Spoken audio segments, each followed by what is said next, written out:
Muito bom dia a todas e todos. Em nome do IBRAC, eu quero agradecer a presença de todos que estão aqui se juntando a nós para essa conversa super interessante, né? E também um evento que vai ficar gravado e todos poderão também depois acompanhar. Então, bom dia, boa tarde, boa noite para quem está assistindo depois, né, do evento também. É uma alegria a gente ter este ano um evento específico sobre condutas unilaterais e especificamente sobre descontos condicionados pelo Comitê de Concorrência. É um assunto que é sempre, né, muito difícil, com uma conduta que é ambivalente, que tem os seus sempre presentes benefícios para a concorrência, mas ao mesmo tempo pode oferecer preocupações, né? E sempre nos instiga, né? É um tema que, em particular, né, sempre me chama muita atenção, um tema que eu gosto, e já me dediquei e tenho me dedicado não só profissionalmente em assessoria a empresas, né, mas também escrevendo a respeito. E por isso fico contente aí desse evento organizado muito bem pela Ana Olímpia, coordenadora de unilaterais do Comitê de Concorrência, com experts, né, no assunto, em diferentes perspectivas, para trazer para a gente aqui o que há de mais avançado na discussão, não só na perspectiva brasileira, mas também com o olhar do que está sendo dito e feito lá fora. Então, eu agradeço em particular aqui também a presença dos nossos panelistas, que serão apresentados aí individualmente pela Ana. Ana, obrigado mais uma vez, a palavra está com você. Obrigada, Ricardo. E aproveito para fazer aqui até uma propaganda. O Ricardo tem um artigo que compõe o livro de condutas unilaterais, que tem sido consultado em diferentes momentos, né? Inclusive tem citação em voto recente. Então, deixo também, faço uma propaganda ao livro para que todos possam ir atrás e comprá-lo e fazer bom uso dele também. Bom dia a todos, todas. Espero que estejam preparados com seu cafezinho em mãos para participar desse momento bastante importante de discussão, uma discussão pública em que temos autoridade presente. Agradecimento especial aqui, Patrícia, por disponibilizar o teu tempo e tua dedicação também a esse assunto, para a gente poder fazer esse debate bastante amplo e público, visando aprimorar nossas políticas públicas nesse sentido, nesse tema específico. E também um agradecimento especial ao Ricardo Galhardi, ao João Moraes, experts no assunto e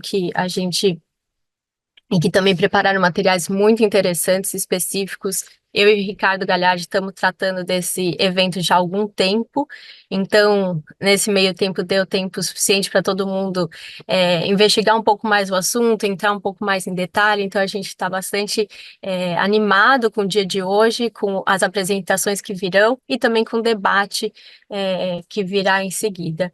Esse assunto, como o Ricardo Botelho colocou, é um assunto tem a ambivalência, não só pelo aspecto pró-competitivo, mas também os riscos para a concorrência, mas também tem um aspecto bastante ambivalente, até colocado no voto do conselheiro Vita, um aspecto de que é uma conduta que, por vezes, tem uma prática de exclusão baseada em preço, por vezes também tem uma prática de exclusão baseada em condições de compras, como, por exemplo, venda casada. Então, é um assunto bastante interessante que trata de diversas condutas unilaterais, o que torna esse tema ainda um campo de grande debate entre economistas e também entre advogados.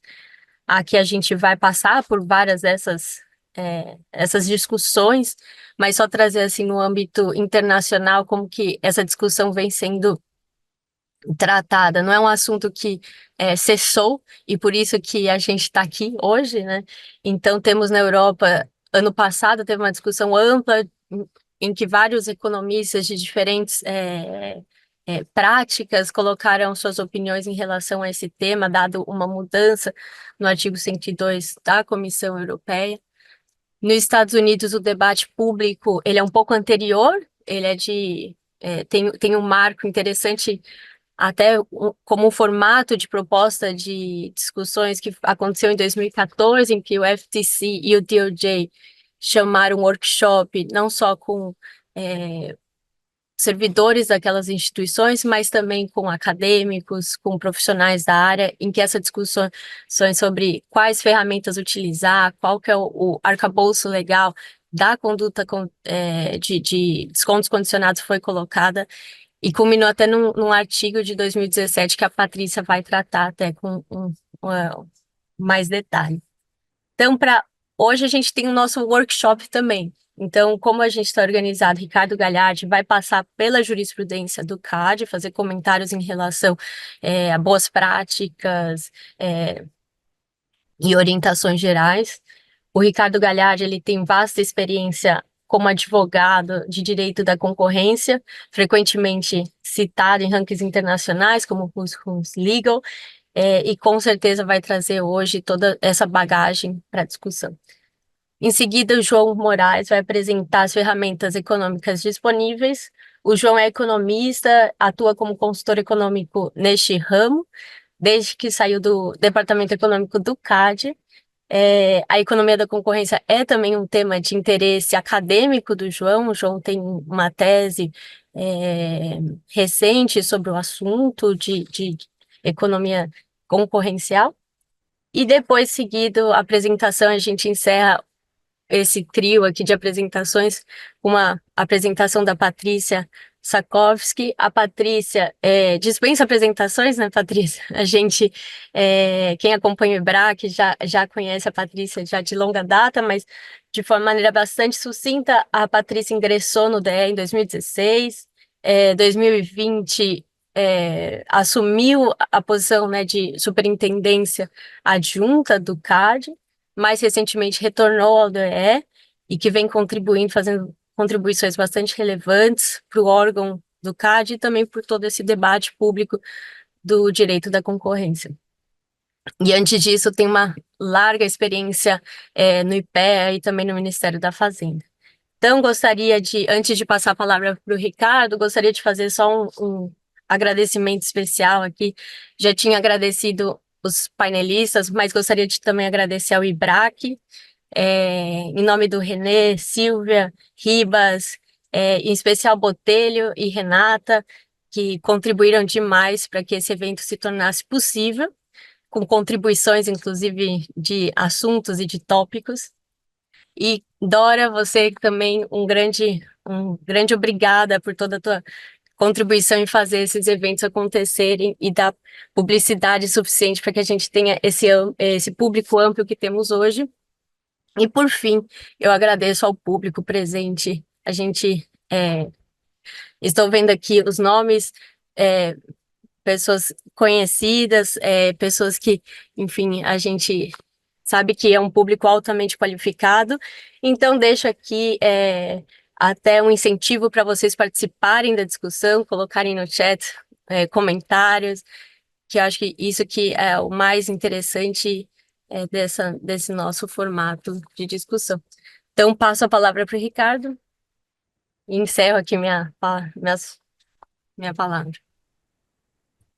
Obrigado, Ana. Bom dia a todo mundo. Também queria agradecer ao IBRAC e a Ana aí pelo convite de falar aqui. Ricardo, confesso que eu estava um pouco confuso de ouvir Ricardo toda hora. Estou vendo você aqui do lado da minha tela, estava até me confundindo, mas agora sei que é esse Ricardo para falar. Você mencionou aí de experts, acho que eu vou me colocar aqui mais como curioso no meio desse jogo, porque como bom advogado, quando vai para a teoria muito econômica, a gente se atrapalha um pouco. Então, é por isso que a gente precisa da Patrícia e do João aqui para ajudar a gente no debate. E acho que só para trazer todo mundo para o tema, né? Eu e a Ana conversamos sobre fazer um seminário aí, um workshop de unilateral. As empresas, obviamente, estão se sofisticando em suas práticas comerciais, o que é esperado, é legítimo, e muitas vezes a gente está vendo a partir da jurisprudência do CAD, lá fora também, algumas práticas questionadas, né? E do lado do advogado, aqui da advocacia privada, o que a gente tem ouvido dos clientes é como é que eu navego nessas minhas práticas. Por um lado, eu preciso fazer isso, eu estou buscando eficiência, eu estou buscando ganhar mercado de forma legítima. Quais são esses limites quando a gente vai para uma teoria muito econômica? Eu, como empresa, como diretor jurídico, como jurídico da empresa, não consigo tangenciar todas essas discussões. Então, acho que esse é um pouco do objetivo aqui que a gente quer tratar no seminário, se é que é possível a gente delimitar algumas regras básicas ou requisitos a partir do qual acende uma luz amarela. Então, acho que a discussão está colocada dessa forma. O que eu fiz aqui, junto com a Ana, é, sob a ótica mais jurídica, classificar um pouco o tema, mostrar de onde vem essa discussão e como é que a jurisprudência do CAD tem se comportado até o momento, né? A gente, quando estava se preparando aqui para esse evento, conversava com a Patrícia e com o João também, e a gente falava, de certa forma, também como os primeiros casos podem gerar dúvida, mas também como é importante ter esses primeiros casos para a gente poder discutir o assunto, e acho que é por isso que a gente está aqui, por existir a jurisprudência do CAD também. Então, queria posicionar todo mundo, vou compartilhar aqui, testamos, para quem acompanha os bastidores, a compartilhar a tela, espero que não dê problema. Bom, acho que a primeira discussão aqui nós estamos falando de desconto, né? Desconto é uma prática que reduz preço. Então, acho que a primeira questão que se coloca é como olhar isso sob uma ótica de infração se eu estou buscando diminuir preço. Não é intuitivo, né? Quando as empresas pensam nisso, elas falam, mas eu estou oferecendo um preço mais baixo. Então, de que forma isso pode ser uma conduta? Acho que é isso que a gente quer tratar.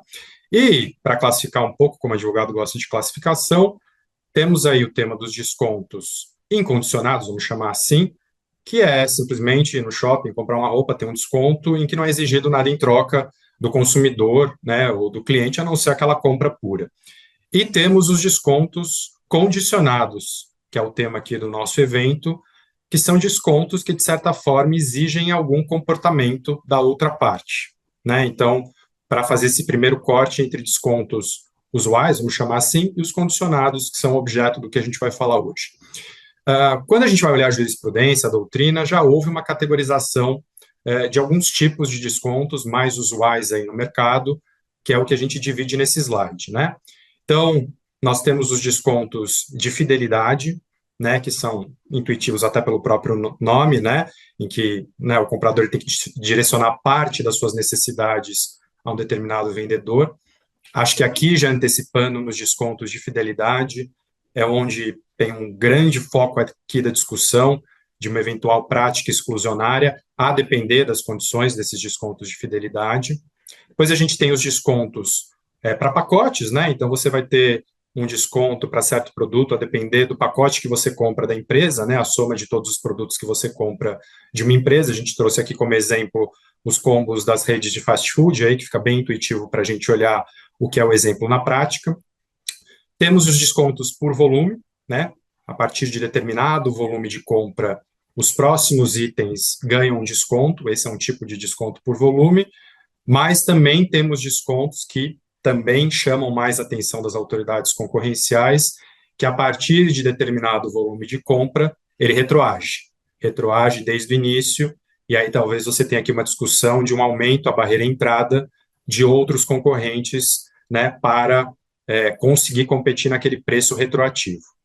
E depois também a doutrina fala em descontos puramente exclusionários, que é aquele em que a empresa criou, né, um propósito claro para excluir um outro concorrente. Então, a gente vê na prática a concessão de um desconto para uma empresa, desde que, né, o consumidor ele não adquira determinada quantidade do outro concorrente. Então, objetivamente, se linka a um outro concorrente, e aí tem se entendido isso como uma prática puramente exclusionária, né?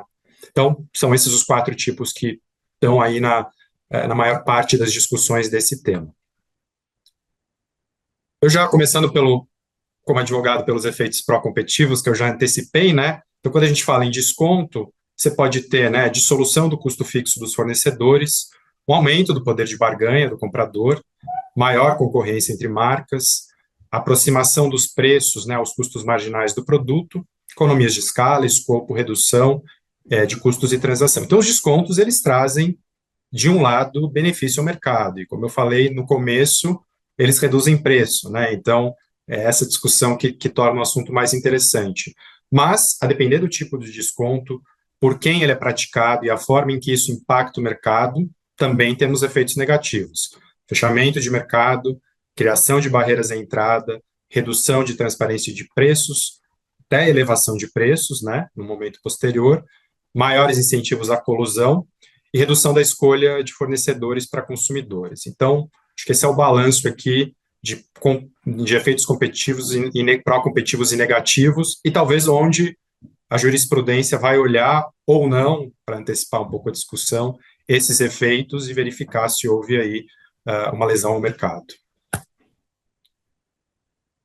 De onde a gente traz essa discussão, né, de descontos de uma forma mais enfática e depois para aplicar para a realidade brasileira, né? Essa discussão, ela surge de forma bem forte na Europa, né, no início do ano 2000 aí, com o caso da AMD, em que ela alega uma estratégia da Intel visando a exclusão do mercado de microprocessadores na época, né? E as condutas alegadas para a AMD nesse caso foi justamente descontos de exclusividade. Então, a Intel ela teria oferecido os descontos significativos, né, para os fabricantes aí de computadores, Dell, HP, Acer, Lenovo, e a condição para esse desconto é que houvesse, né, a compra quase total dos CPUs da Intel. 86 aqui já está ficando quase peça de museu aqui esses nomes, né, mas essa era a discussão. E também tinha uma alegação de restrições puras, naked restrictions aí, que, como eu falei no exemplo, nas classificações anteriores, tinha puramente um objeto para excluir concorrente ou criar dificuldade no mercado, né? E teve uma decisão, né, da Comissão Europeia, condenando, de fato, assumindo que houve essa prática, uma multa aí de 1,6 bi de euro, né, então foi uma multa bilionária, mas as empresas levaram essa discussão aí às cortes, né, e acho que esse é o ponto importante aqui para a gente pensar depois nas próximas falas e nas conclusões. Houve uma discussão inicial se o desconto aí aplicado era um ilícito por objeto, né, e não comportava, então, eu olhar efeitos de mercado, e é um pouco isso que os players trazem na decisão de revisão, quer dizer, tem que olhar um pouco o mercado, tem que olhar se eu tenho poder de mercado, tem que delimitar mercado relevante, eu tenho que olhar os efeitos, de fato aquilo que se pretendia ocorreu, né, aproximando essa discussão de regra da razão, né? Então, foi uma discussão muito forte, e aí a discussão na Europa, no drive de mérito, ela foi muito econômica, né? Então, aplicou-se testes para verificar de fato se houve efeitos lesivos ao mercado, né? Eu não vou antecipar esses testes, vou deixar para a gente discutir depois, mas a discussão passou por aí. Então, eles conseguiram até, né, ganhar parte dessa discussão. Teve uma decisão recente, em 2023, que afastou a multa bilionária pelo desconto, mas, de fato, entendeu que havia aí uma prática de naked restrictions, ou seja, de alguma forma eles estavam prejudicando, sim, os concorrentes, mas a discussão pura do desconto, ela se esvaziou, e quem fala sobre esse tema diz justamente porque no primeiro tranche, lá em 2000, não houve essa discussão de efeitos, e aí teve que se fazer essa discussão de efeitos depois, e se perdeu um pouco o objeto, né? A doutrina americana também traz um pouco dessa discussão, eu não vou entrar nos casos aqui, mas já olhando mais sobre regra da razão também, e aí a gente vai para o Brasil, né? Então, surgindo essa discussão lá fora na Europa, como é que isso acaba batendo no Brasil, nos casos em que o CAD olhou essas questões? Vou fazer só uma ressalva aqui, não pretendo aqui que essa jurisprudência seja exaustiva, acho que são alguns casos principais que a gente já trouxe aqui para nortear a discussão, obviamente podem ter outros aí, né, mas são casos que chamaram atenção de forma específica ao tema dos descontos, né, então a gente tem o caso aí Connect Car Sem Parar, que é bem conhecido de todos, né, em que o objeto, e acho que a gente entra aqui na discussão, nas supostas práticas de venda casada, subsídio cruzado, e veja, desconto condicionado, por meio da concessão de isenção de mensalidade vitalícia aos correntistas do Itaú, para facilitar a migração dos clientes da Sem Parar para a Connect Car, né? Então, ela estava dando uma isenção de mensalidade, né? É um caso aí de 22, ele tem um arquivamento em 23, e o CAD entendeu que a campanha ela tinha racionalidade econômica e não gerou efeitos anticompetitivos, né? Então, veja, quando a gente olha isso, já pressupõe que houve uma análise aí sobre a regra da razão, racionalidade econômica e ausência de efeitos anticompetitivos, né? Então, que parece o CAD vai ao mérito do caso, né, e analisa se de fato havia aquela intenção de gerar conduta e se ela gerou efeitos negativos. Esse é um primeiro caso. Depois tem um caso, né, Tigre, supostas práticas de discriminação de preços por meio da política de acúmulo e troca de pontos do programa Juntos Somos Mais, e que supostamente institucionalizava diferenças de preços por meio da existência de categorias determinadas de clientes, né? Então, clientes VIP. Então, com isso, você tinha uma indução à fidelidade, né, e favorecimento aos produtos da Tigre por lojistas, né, por conta do programa de pontos, aproximando aí, talvez, a uma discussão de um desconto de fidelidade. É um caso de 2018, né, que teve origem num ato de concentração aí que falava sobre essa parceria. Ele foi arquivado em 19 e o CAD entendeu que o programa não teria gerado efeitos anticompetitivos. Vamos ver as razões, né? Período de duração limitado do programa, estava ainda em fase de testes, ausência de recompensa financeira aos lojistas, número reduzido de clientes que pontuaram e oscilações negativas. Novamente, o CAD analisa os efeitos dessa prática e as condições do desconto, né? Ele não categoriza simplesmente como um desconto de fidelidade e por isso eu vou condenar. Ele olha a natureza desse desconto, como é que ele se dava na prática e os efeitos que se deu no mercado, e com isso ele arquivou o caso. Mais um caso, Jornal do Brasil Infoglobo, né, que eram supostas práticas de imposição de exclusividade, preço predatório e concessão de descontos condicionados por meio de políticas de descontos na venda de espaços publicitários em ambos os jornais pertencentes ao Grupo Globo, né? É um caso de 2015, interessante que ele fala exatamente em desconto condicionado. Houve uma decisão de arquivamento, na verdade, por meio de um TCC, né, uma contribuição pecuniária paga. E veja, o CAD entendeu que os descontos, de fato, poderiam gerar preocupações concorrenciais, né? Eles estariam relacionados à quantidade de investimento do cliente e contratação do espaço para anúncio de publicidade. E aí, ele fez esse corte que os descontos lineares, né, que são aqueles concedidos em razão do volume e da frequência da contratação, esses não suscitariam maiores preocupações. Então, novamente, voltando àquela classificação inicial que a gente trouxe dos descontos, a mensagem aqui é quando eu dou em razão do volume e da frequência da contratação do serviço, parece ter um racional econômico claro, e especificamente, esses, né, não suscitariam maiores preocupações concorrenciais. Então, eu chamo um caso bem interessante, porque ele entra na discussão dos tipos de desconto, exime uma parte e condena, por meio do TCC, vamos dizer assim, a outra parte dos descontos. Mais um caso de jornal, né, Estadão Folha de São Paulo, seriam supostas práticas de exclusividade por meio da concessão de descontos aos anunciantes que se comprometessem a veicular suas propagandas exclusivamente no jornal. Então, aqui é uma discussão de fechamento de mercado, que o desconto, na prática, está quase se equiparando, vamos dizer assim, a uma exclusividade, e com isso fica difícil ao concorrente continuar no mercado por conta dessa prática.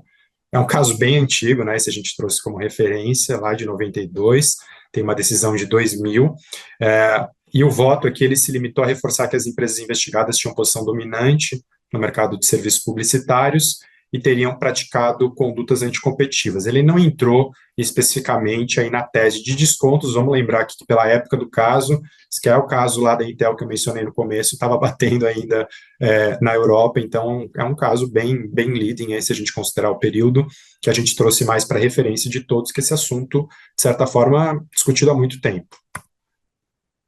Mais um caso que eu acho que é bastante conhecido do mercado, que é um caso do Tô Contigo, da Ambev, né? Então, é mais uma discussão sobre fidelização de clientes por meio de um programa específico, né, de descontos. Na verdade, ele oferecia aos pontos de venda desconto e bonificações em troca de exclusividade ou redução na comercialização de produtos concorrentes. Esse é o objeto aí da investigação. É um caso de 2004, ele é condenado em 2009, com aplicação de multa aí cerca de 300 milhões, e o CAD, nesse caso, ele entra bastante na discussão da ilicitude aí do programa, ele fala em exclusividade, volume mínimo para adesão ao programa, com fiscalização e cumprimento pela Ambev, uma seletividade dos PDVs, dos pontos de vendas aí participantes, né, apenas aqueles que tinham alto potencial de vendas, então ele focou na parte nichada do mercado que vendia muito, a incapacidade dos rivais em competirem, reagirem a essa política ou essa prática do Tô Contigo, e eram descontos não lineares. Se a gente lembrar dos exemplos anteriores, onde o CAD classificou que os lineares não trariam maiores preocupações, aqui a gente tem uma discussão de não linearidade, né? E uma ausência de eficiências aí advindas do programa. Novamente, fica bem claro que houve uma análise de efeitos muito detalhadas na forma que isso impactou o mercado. Acho que o que eu já trouxe aqui é a jurisprudência hoje parece indicar uma clara preferência, uma clara tendência por regra da razão, né? Então, quando a gente vai aí para a resolução 20 do CAD, seguindo aí a metodologia clássica, a caracterização da conduta, né, a verificação de evidências dessa conduta, depois a gente vai para análise de posição dominante, delimita o mercado relevante, estima o market share, análise de barreiras à entrada, então faz uma análise clássica de poder de mercado, para verificar se de fato aquele player com a política de desconto tinha a capacidade de gerar algum efeito negativo, e aí você olha, por fim, a conduta específica, os efeitos ou não anticompetitivos da conduta, se há efeitos, por outro lado, positivos à concorrência, porque, de novo, estamos falando de uma prática de desconto que tem uma legitimidade presumida, e aí uma ponderação entre os efeitos positivos e negativos para se chegar a uma condenação. Né? Eu acho que, como a Ana falou aqui no início, um momento pertinente da gente tratar desse assunto, né, porque há a expectativa aí do guia unilateral, e a gente conversar sobre esse tema também, se é por esse caminho que a gente deve seguir, se de fato a jurisprudência, intuitivamente ou não, está criando um bloco consolidado aí de olhar os efeitos, e é essa mesma forma de enfrentar a questão. Aqui só para a gente fazer um resumo, né? Então o CAD está fazendo uma análise de efeitos, há poucos casos de descontos, é o que eu falei no início, por bem eles existem para a gente começar a discutir a questão e delimitar, mas a gente ainda tem uma ausência de um critério claro, que é o que eu falei, onde é aquela linha amarela a partir do qual a empresa tem que falar, puxa, a partir daqui eu posso entrar num campo de discussão concorrencial. Como a gente falou, o CAD demonstra já, de certa forma, que os descontos lineares, pela racionalidade econômica, trazem menos preocupação.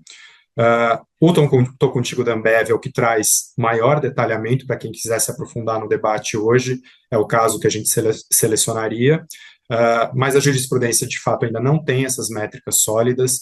Quais são os testes econométricos robustos para lidar com isso, de fato, calcular se na prática eu tenho um efeito de barreira entrada ou de prática exclusionária, e aí o guia unilateral, uma expectativa do mercado que ele possa, de certa forma, contribuir com essa discussão. Então, de forma geral, né, mais para as empresas, aqui a gente, falando com a Ana, para criar algum guideline, se é que ele existe hoje, né, então, não discutir, de forma mais geral, aqui a gente está falando, né, de condutas anticompetitivas, não discutir preço de produtos e serviços com concorrentes, não discutir a pontuação de produtos e serviços ofertados com funcionários de concorrentes, não discutir os gatilhos estabelecidos para clientes fidelizados com os funcionários dos concorrentes, né, não ter acesso à base de dados de programas de descontos elaborados junto a concorrentes, não discutir políticas de marketing. Então veja que a gente está tratando de temas bem comerciais das empresas, de dia a dia, de práticas aí para ganhar mercado, né? Não estabelecer metas gatilhos no programa de fidelização, que na prática resultem em exclusividade, né? Então um percentual de insumos adquiridos, principalmente percentual alto, né? Eu acho que é isso que acaba, e há quem diga na doutrina que um gatilho de fidelização alto, ele pode ser mais lesivo que uma exclusividade pura, né? Porque ele distorce o conceito e você não consegue ver na prática que o que está se atingindo é unicamente uma exclusão de concorrente do mercado, né? E aí, por óbvio, não aplicar desconto exclusionário, acho que esse é mais óbvio e intuitivo. E também temos o que fazer, né, aqui por outro lado, e perdão, só estabelecer política comercial independente, né, quando você estiver negociando política de desconto, marketing, precificação, metas lineares, objetivas, não discriminatórias, ou seja, tem um racional econômico pelo qual aquele desconto é aplicado ao mercado. Você precisa, como empresa, se questionar por que eu estou aplicando essa prática de desconto. Obviamente, você vai falar para ganhar mercado, sim, mas o que eu estou gerando como efeitos dessa prática de desconto, né?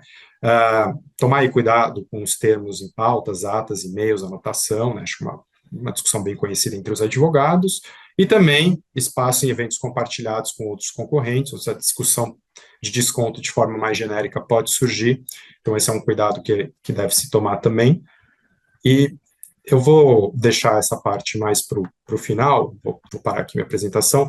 A gente, na verdade, trouxe outros exemplos de condutas unilaterais, mas para mostrar também, né, que é um tema, como eu disse no início, que está se sofisticando, as empresas estão procurando outras formas de políticas comerciais não intuitivas, muitas delas tocam preço, sugestão de preço de revenda, né, cláusulas mais benéficas ou menos benéficas, a depender das condições aí para os clientes e consumidores. Então, não é uma discussão que se encerra propriamente em descontos condicionados, mas a gente deixa isso para o debate depois. Então, João, se você puder, né, falar para o pessoal como é que a gente destrincha essa discussão em termos econômicos, eu acho que é o que a gente está querendo buscar aqui com o evento de hoje. Beleza. Obrigado, Ricardo. Obrigado aos Ricardos, né? Vou compartilhar minha tela aqui, gente. A minha apresentação aqui vai ser mais focada no... Rapidinho, só. Então, gente, bom dia. Meu nome é João Carlos, coordenador aqui do Comitê de Economia, hoje diretor também da ECOA Consultoria Econômica. E a apresentação aqui, né, seguida aqui do Ricardo, vai ser mais focada nos testes econômicos. Vai ser bem breve, não vou entrar em grandes detalhes aqui das metodologias, porque esse é um tema bem, assim, complexo, sabe? Nos casos em que a gente vê, os casos práticos, assim, são bem complexos mesmo.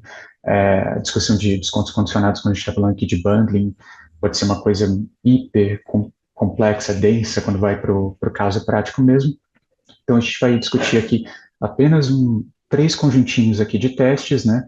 E algumas questões que a gente tem que pensar antes de aplicar esses testes, né? Então, eu vou começar aqui falando um pouco dessas questões mais gerais, né? O que a gente tem que se questionar, o que a gente tem que pensar antes de aplicar um teste econômico, em caso de descontos condicionados, e depois eu vou falar um pouquinho da análise de eficiências, de alguns cuidados que a gente tem que pensar na hora que a gente está apurando custos, pensando na separação dos produtos, né, no caso quando a gente está pensando aqui de bundling, venda casada, esse tipo de coisa. Então, mais ao final a gente vai discutir mais essas questões assim, tricks, assim, mais as complexidades que surgem. Mas primeiro a gente vai apresentar os testes de maneira mais simples, né, mais sem grandes complexidades, né, para vocês terem ciência do que é tipicamente aplicado, tá bom? Então, aqui tem um resumozinho da nossa apresentação, né? Como eu disse, a gente vai discutir só um conjunto limitado de testes. A gente vai falar aqui de um teste preço-custo, que é tipicamente esse teste que a gente está querendo investigar se o preço está abaixo do custo variável médio, esse tipo de coisa.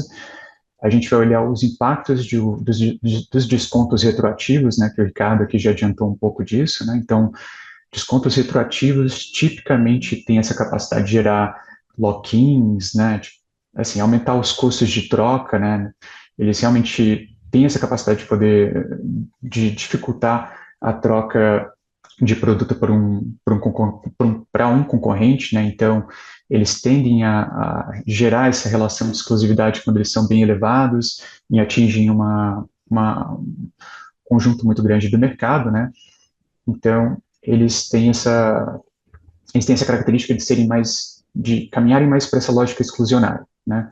Depois a gente vai discutir um exemplo aqui do desconto atribuído, no caso de bundling e venda casada, né? Então, basicamente aqui 3 testezinhos, né?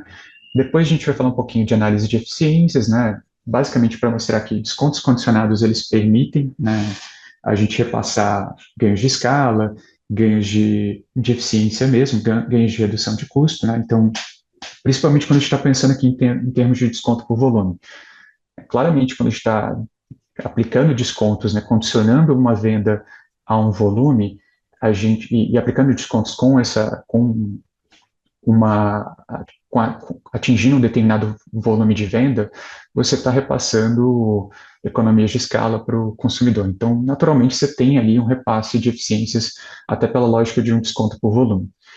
Agora, também tem outras questões aí que são mais sensíveis, né, que a gente tem que tomar atenção, né, que descontos, isenções, eles também tipicamente permitem a entrada de novos produtos no mercado, né? Então, assim, a gente pensando aqui também em termos de acostumar o consumidor a uma nova tecnologia, a um novo produto. Então, é um instrumento que tem um racional econômico importante, né?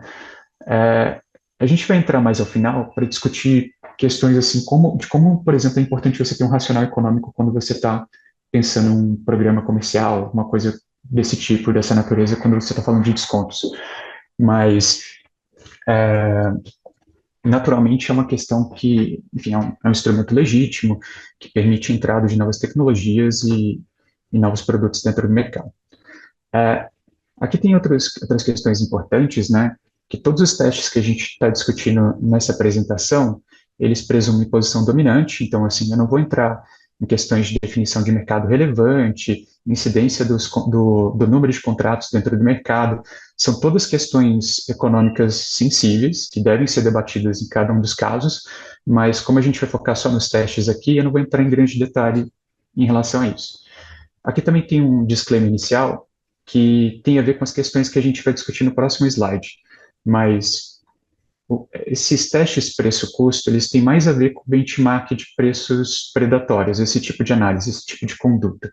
É uma análise que foca mais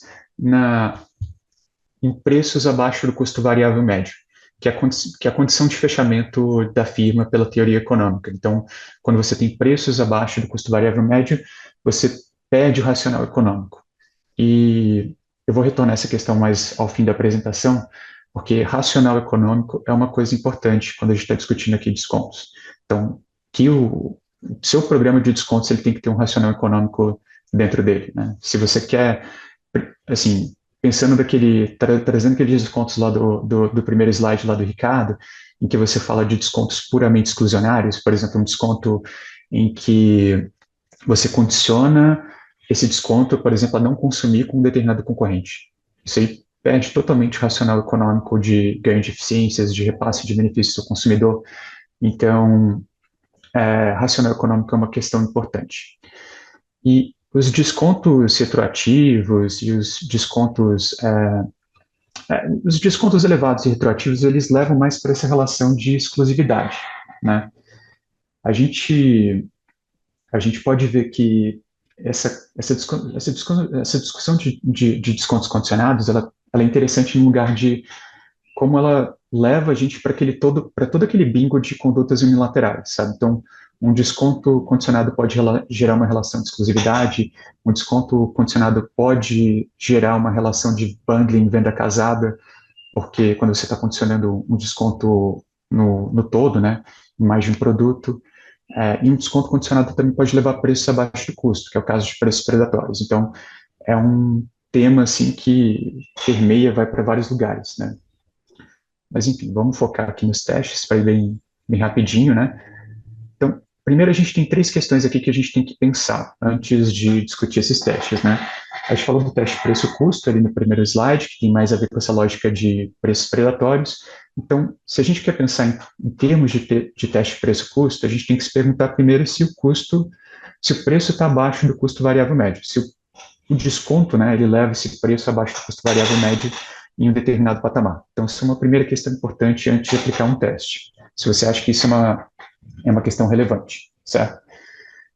Outras questões é se as firmas igualmente eficientes elas conseguiriam aplicar os mesmos descontos, né? Porque a gente sempre presume, ou pelo menos na maioria dos casos, né, a gente presume firmas igualmente eficientes na aplicação desses testes. Por quê? Porque a gente não gostaria de premiar, né, quando a gente está fazendo uma análise econômica, uma firma que não seja eficiente. Vamos presumir que uma firma não eficiente ela está querendo ali entrar no mercado, ela está reclamando que a firma incumbente ela faz um preço muito barato, que ela não consegue fazer. Muitas vezes é uma questão de tecnologia, de capacidade técnica, questões que têm a ver com a lógica da ineficiência da firma que está tentando entrar no mercado. Então, a gente tenta presumir essa hipótese em várias situações, né? Então, a gente considera também isso como uma questão importante a ser perguntada quando a gente está pensando no nosso teste.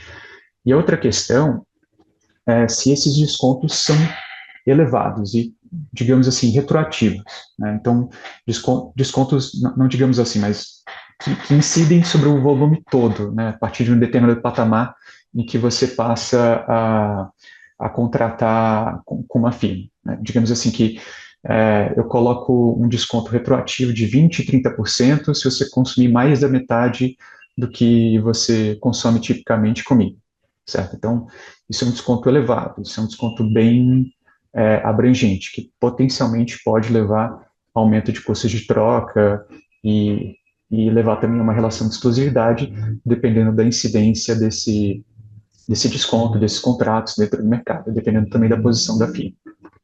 Então, são três questõezinhas que a gente tem que pensar antes, né?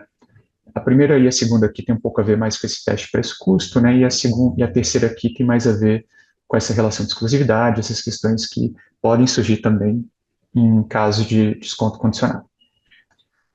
Aqui, gente, eu não vou passar por cada um dos bullets, mas eu vou tentar tipo, exemplificar um teste preço-custo de uma maneira mais simplificada, né? Vamos presumir uma situação em que você tem um contrato com uma firma, e esse cliente aí dessa firma, ele tipicamente consome 70% do consumo dele com essa firma, certo?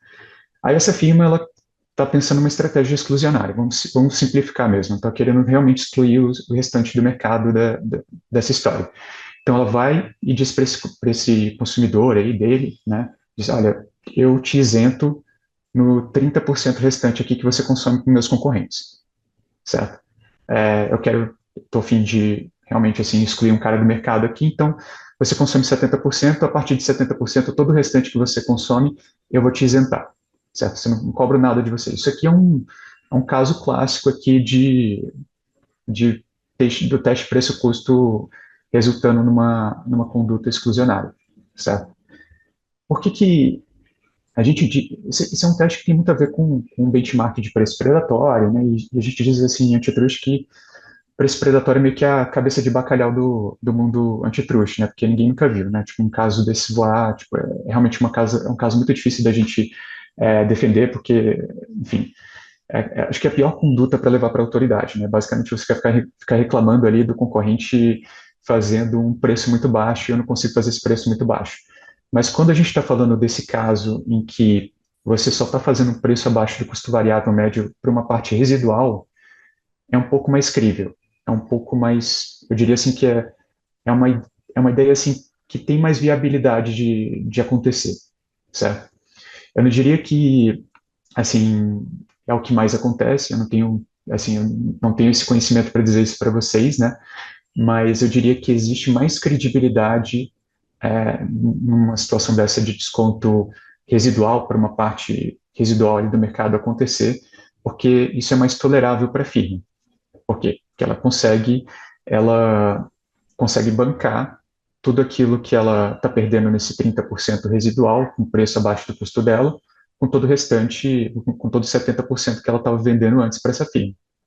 Então, em tese, isso pode ser uma conduta que voa, que tem uma racionalidade econômica que dá para essa firma se sustentar, né, com alguma lucratividade. Então, esse aqui é um teste preço-custo típico, né? Então, assim, basicamente, se você tem um preço abaixo do custo variável médio, a partir de um determinado patamar, né, você estaria resultando aqui com uma conduta exclusionária, certo?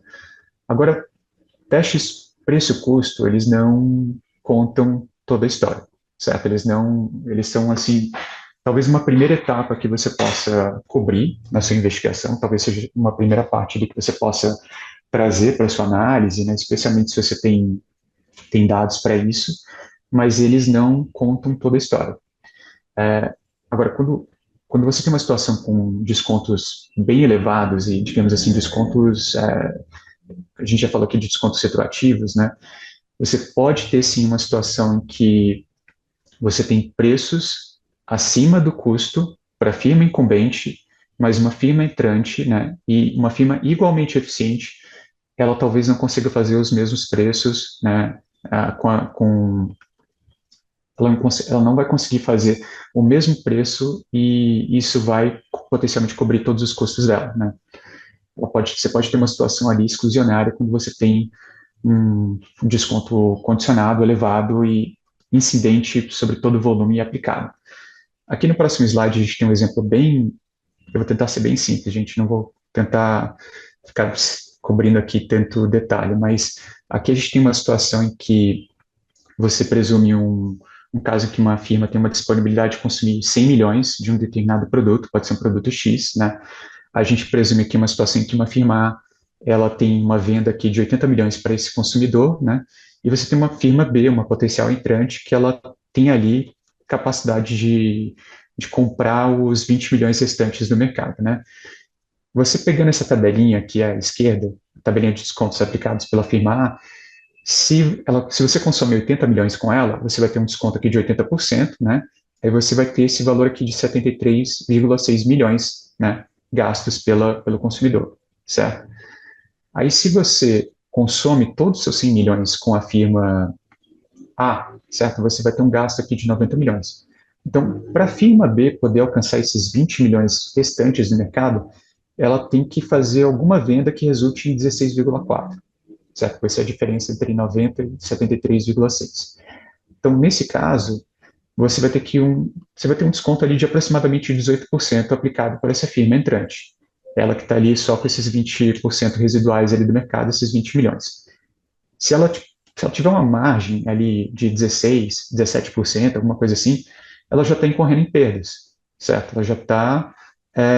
e a gente pode presumir também uma firma igualmente eficiente nesse caso, uma firma que tem a mesma tecnologia, as mesmas características, e ela já vai estar também incorrendo em perdas. Ela não vai conseguir fazer a mesma precificação sem que ela incorra em perdas, né? E a gente pode presumir a mesma margem aqui, quando a gente está pensando aqui em termos de desconto, a firma que ela está entre 8% e 10% de desconto, né? Se a gente presumir que uma margem de 15%, a firma A vai estar lucrando e a firma B aqui, naturalmente, não vai estar lucrando, certo? Então, esse é um desconto aqui. Quando você tem um desconto dessa natureza, ou um desconto retroativo, aquele que incide sobre todo o volume, certo? A partir de um determinado patamar, você gera não só tipo, uma relação de exclusividade, mas também gera uma dificuldade de aplicar a mesma precificação, né? Isso presumindo firmas igualmente eficientes. Agora vamos pular aqui, por exemplo, do bundling, bem rapidinho também, para a gente concluir rápido. Aqui a gente também tem um exemplo bem simples. A gente está pensando aqui só numa situação em que uma firma tem monopólio de um produto e e ela atua em dois mercados, você tem uma firma B que também só atua num outro produto, certo? Então a gente assume aqui um exemplo bem simples aqui com um desconto global, em que uma firma aplica um desconto conjunto no produto que ela tem monopólio e no produto que ela enfrenta concorrência. Aqui a gente tem a contazinha aqui embaixo, né, que a firma o consumidor ele consome 100 de cada um dos produtos, então aplicando um desconto de 10% aqui nesse exemplo bem simples, a gente chega aqui a um consumo de 180, certo? Ou seja, 90 aqui, você aplica tipo um desconto de 10% em cada um dos produtos, você vai ter 180.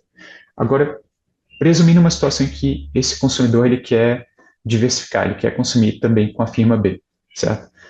Para a firma B ser competitiva, ela vai ter que aplicar um desconto que resulta em algo parecido com esse consumo aqui de 180, certo? Então, a gente pega a situação aqui do preço full da firma A, que vai ser de um real no caso, né, para 100 unidades consumidas. Então, você vai ter aqui 100, né, aqui nesse P1 multiplicado pelo QA, né, e para você chegar aos 180 da conta anterior, você precisa aplicar um desconto mais elevado, certo? Você vai ter que aplicar um desconto aqui de 20% para chegar a essa continha aqui anterior. Então, assim, é uma conta trivial, gente, é bem simples aqui de entender a situação, para vocês perceberem que descontos globais, né, quando a gente está olhando aqui um conjunto abrangente de produtos, né, no caso de bundling, venda casada, eles podem levar a uma situação em que uma firma igualmente eficiente vai ter que aplicar descontos mais elevados quando ela atua só no produto, certo? Então, no caso aqui que essa firma, se essa firma aqui afirmar, se ela tiver, não sei, uma margem ligeiramente abaixo desse desconto aqui, é possível que ela incorra em perdas também, certo? Então, talvez seja também um caso de um desconto exclusionário nesse exemplo que a gente pensou aqui de uma margem abaixo desse desconto, certo? E isso aqui era o exemplo. Opa, rapidinho. Esse aqui é um exemplo bem básico assim, de descontos condicionados no caso de bundling, venda casada, mas, gente, naturalmente pode ser muito mais complexo na prática, porque vai envolver mais produtos, vai envolver mais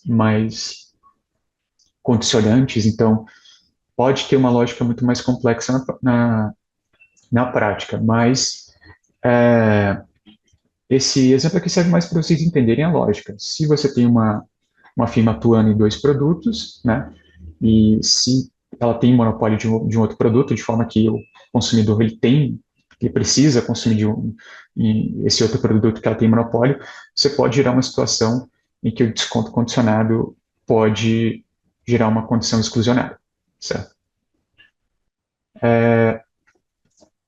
Aqui a gente vai falar um pouquinho da questão do racional econômico. A parte de eficiências, né, a gente já adiantou um pouco lá no primeiro slide, descontos condicionados eles permitem repasse de economias de escala, eles permitem eles são condicionantes que permitem repasses de benefícios ao consumidor, né? Eu diria que nessa etapa é bem importante que se tenha com clareza o racional do programa de desconto, do programa de rebate, do que está sendo feito, né?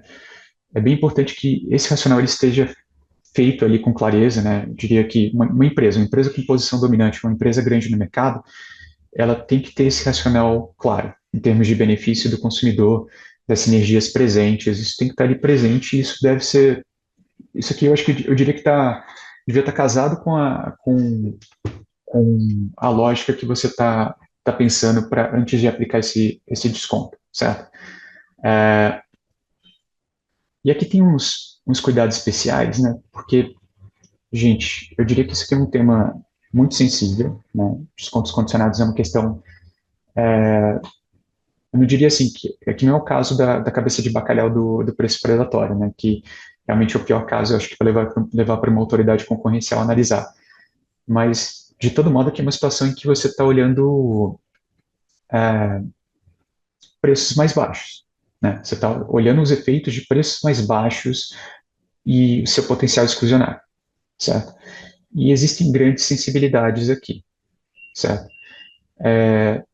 Eu acho que quando a gente está pensando aqui tanto em termos assim enfim, naturalmente vão ter questões muito particulares a cada um dos mercados, em termos de horizonte que esses descontos são aplicados, em termos de eficiências que surgem, né? A gente pode pensar assim tanto em termos de economias de escopo. Quando a gente está pensando aqui em termos de bundling, venda casada, você vai ter situações em que é, todo o racional daquele bundling, né, tá racionalizado com a lógica de produção da empresa, certo? Então, às vezes, a lógica ali de você tentar separar os dois mercados pode não fazer muito sentido, certo? Então, eu diria que isso aqui é uma etapa importante da análise, a análise do racional, a análise do que você está pensando antes de implementar um programa de descontos e do ponto de vista da análise da autoridade também, né, pensar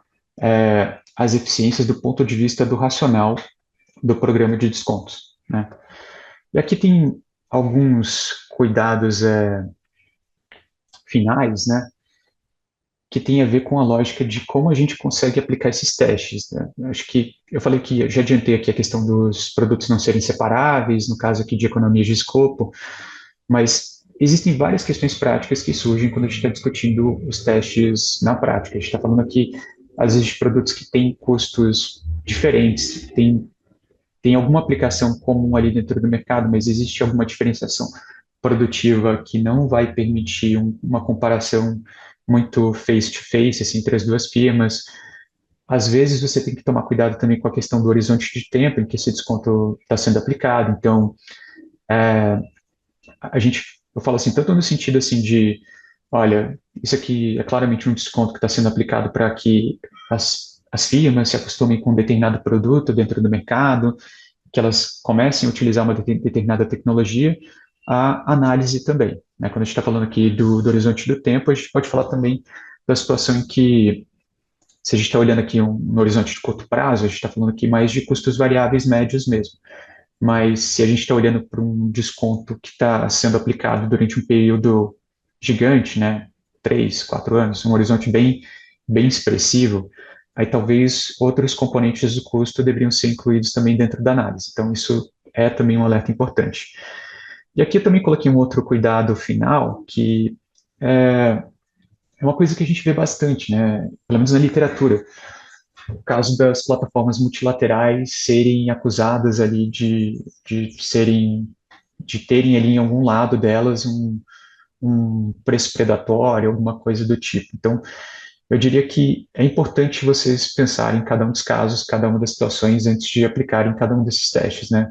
Em outra oportunidade, acho que há 2 anos atrás, eu acho que eu fiz acho que uma apresentação junto com a Ana aqui acho que junto com o comitê de concorrência também, em que a gente discutiu um caso de uma acusação de preço predatório de um jornal na Irlanda, salvo engano, eu acho, né? Então, a acusação era de preço predatório porque eles tinham isentado a venda dos jornais, mas a autoridade na época fez a análise correta, ela considerou os custos também dos anunciantes, então é uma coisa importante que a gente também tem que levar em conta, né? A gente tem que olhar o total, né? Tem que olhar o todo antes de pensar a conduta que está sendo analisada. Então, assim, existem aspectos sui generis, existem aspectos mais particulares de cada um dos casos. Então, resumidamente é isso, gente. Aqui tem as minhas referências também. Quem quiser a apresentação, eu passo depois para vocês, né? Aqui na frente está o meu e-mail, né? joaocarlosnicolini@gmail.com, só mandar. Eu posso botar aqui no chat também e eu passo a apresentação se vocês quiserem. Tá bom? Obrigado, gente. Muito obrigada, João.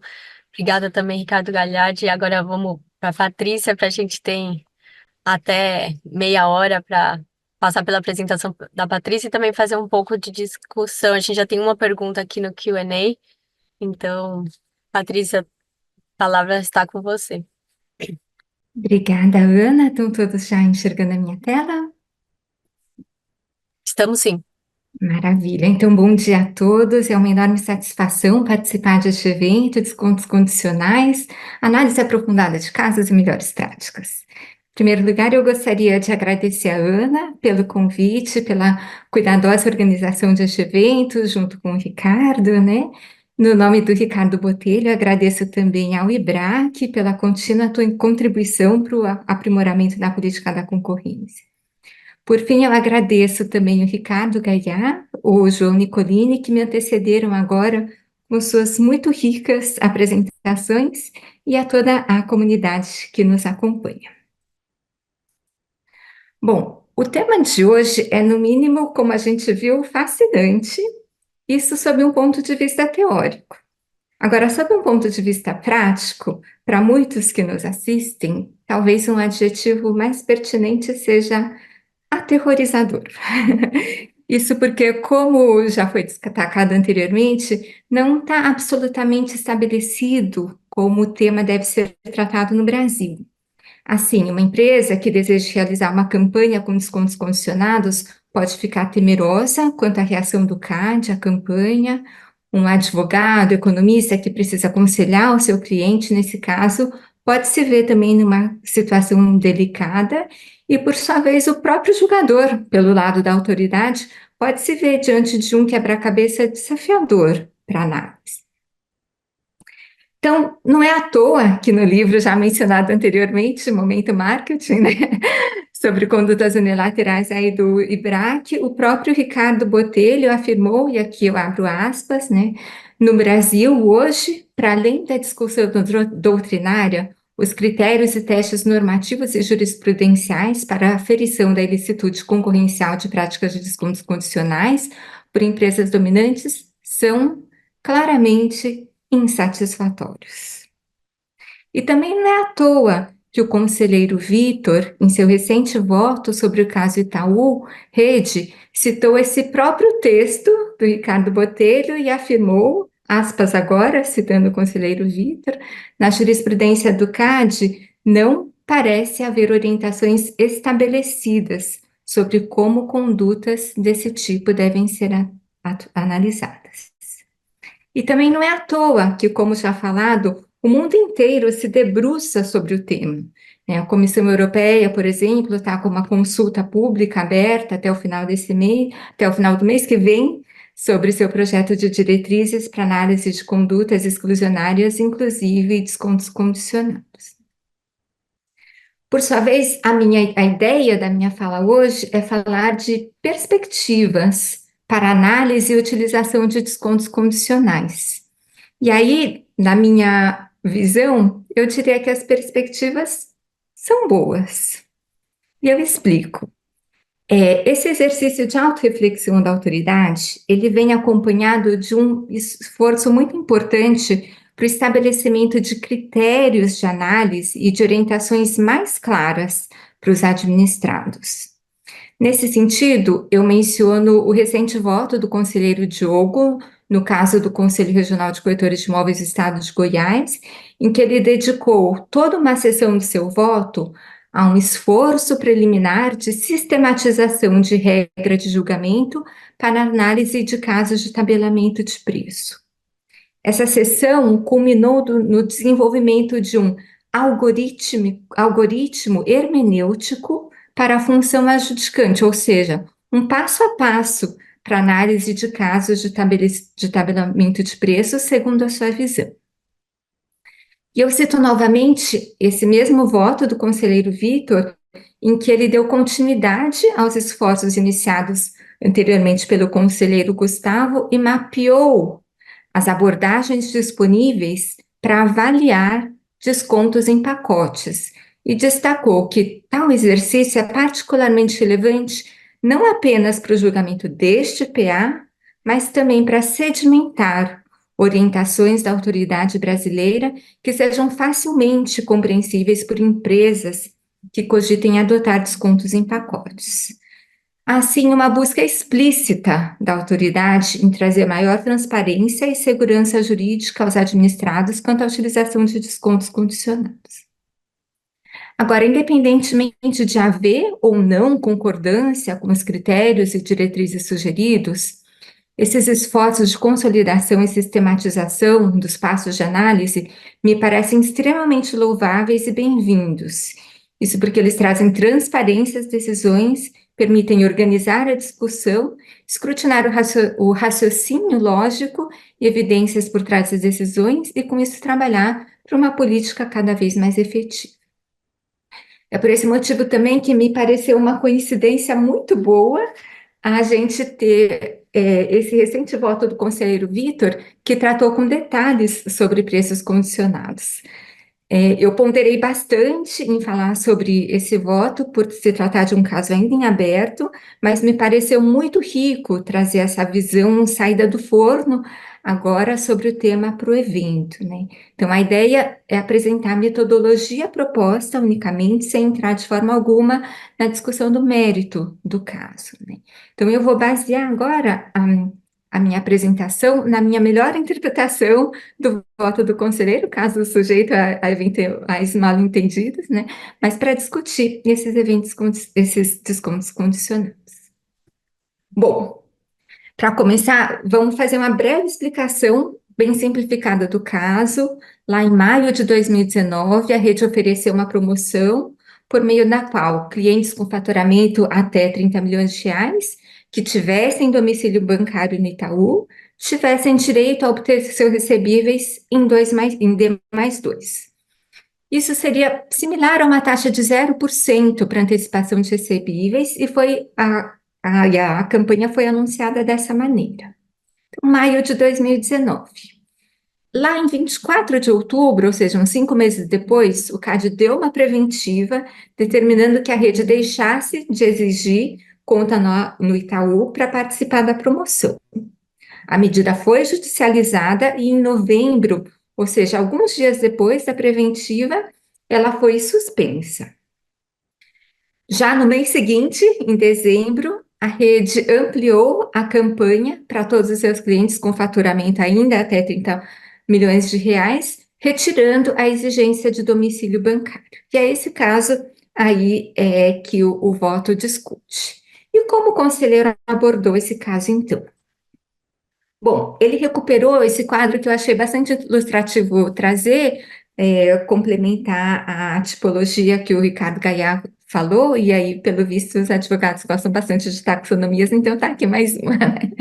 Então, ele parece bastante útil, porque a gente tem aqui, primeiro, a verificação se o desconto envolve um produto ou múltiplos produtos, né? Um quadrinho que pode ser bastante útil para uma empresa que está pensando em fazer um desconto para ela se identificar onde eu estou. Então, um ou múltiplos produtos. Em segundo lugar, quais são os condicionantes desse preço? Eles se referem apenas às quantidades adquiridas da própria empresa que está oferecendo a promoção, as quantidades próprias, ou ele dependeria também da quantidade adquirida de concorrentes, numa espécie de relação de lealdade ou exclusividade, né? No caso em questão, nós estaríamos aqui nesse quadrante. Estou vendo aqui o tempo passar rapidamente, então vamos lá.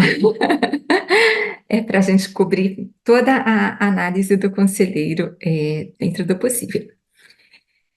Então, como eu citei anteriormente, o conselheiro realizou o mapeamento das teorias do dano e os testes jurídicos aplicáveis aos descontos em pacote.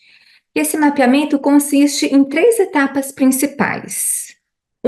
Seria a classificação da conduta segundo sua categoria de abuso. 2, o estabelecimento de possíveis teorias do dano. E 3, a identificação de testes jurídicos a serem feitos para validar cada uma das teorias do dano. Vamos falar então de cada uma delas. Na classificação da conduta por categoria de abuso, o conselheiro entendeu que não se trataria de uma venda casada estrito sensu. Por quê? Porque um produto não estava necessariamente atrelado ao outro, eu poderia adquiri-los de forma independente. O caso seria, na verdade, um mixed bundling, considerado como a concessão de um desconto que permite a venda de um conjunto de diferentes produtos por um preço mais baixo do que seria a soma dos preços individuais dos produtos. Ou seja, o preço do todo, nesse caso, seria menor do que o preço da soma das partes, né? Então, então, seria um caso de mixed bundling.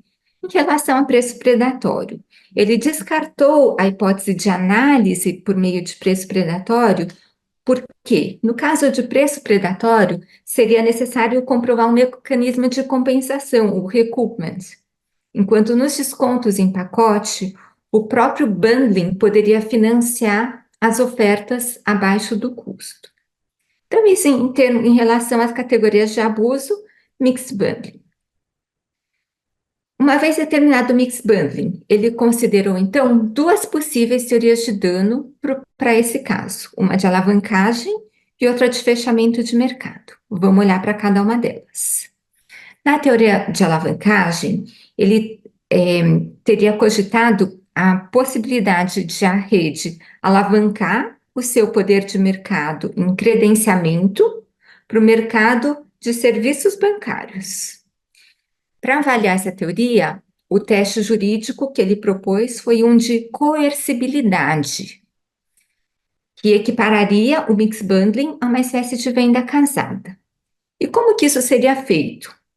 Então, ele olharia, bom, essa oferta da rede, nesse mix bundling, ela seria tão boa a ponto de ser irresistível, que seria muito equivalente a uma coerção. Então, como que ele verificou isso?